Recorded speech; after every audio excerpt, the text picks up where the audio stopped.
Good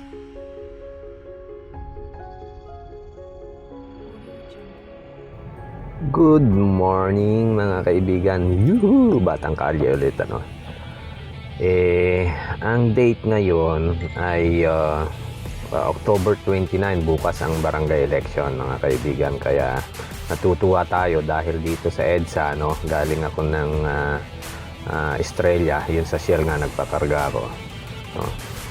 Luwag no, makikita nyo, kita nyo naman ako konti, medyo mabilis-bilis tayo ng konti dito no, sa takbuhan na ito dito sa EDSA mula Estrella mga kaibigan hanggang dito sa may MMDA na ito ay ito ang takbuhan, wala kang katabi, dire-diretso no, kaya lang medyo malubak ano. Medyo magalaw. Nakita nyo ba yung picture ko doon? Nagyabang pa si DMB Batang Kalye no? Medyo kasi tapal-tapal na to mga kaibigan no? Dito sa EDSA papuntang na to, papuntang Tulay. Yan, Guadalupe Tulay kung tawagin ano. Yung itong nasa kaliwa nyo mga kaibigan, yan yung exclusive para sa mga bus no. Huwag mong subukang pumasok dyan.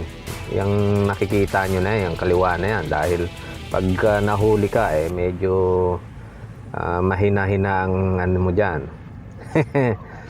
Kukunin talaga ang lisensya mo dyan, kasi para lang yan sa bus at saka sa mga government vehicles na may authorized government vehicles katulad ng ambulansya. Tapos yung mga government vehicles na na may operation no. Yun, kalalagpas ko lang kaibigan ng Tulay no, yung Pasig River na yon no. Ang bilis, nakita nyo naman pagka dumadaan ako dito talagang gapang pero ngayon no, mabilis mga kaibigan. Ganda pala ng EDSA no. Pagka ganito, dati naman hindi naman matraffic talaga. Medyo okay na pagka mga ganitong sitwasyon ako pwede na ako no. Yun lang. Medyo napahinto na tayo dito. Medyo build up ng traffic. Kala ko dire-diretso na tayo mga kaibigan. Pero kasi ito yung papuntang Shaw Boulevard no, sa ilalim. So medyo nagbi-build up na siya ng traffic.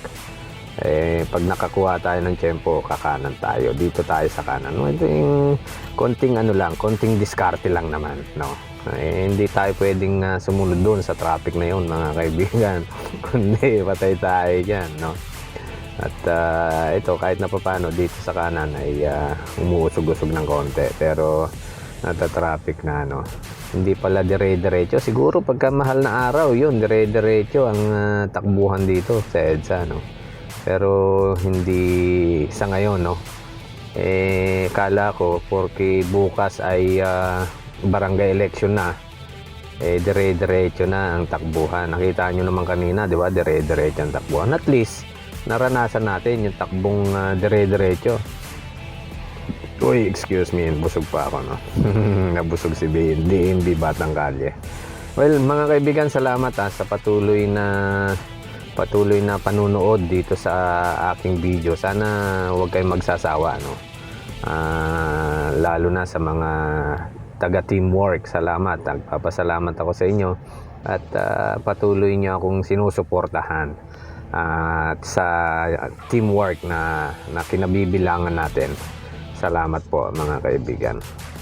Iyon no, mga board, mga sa bagay malilibang ka dito no, mga kaibigan, dito sa EDSA dahil may mga advertisement ayan no.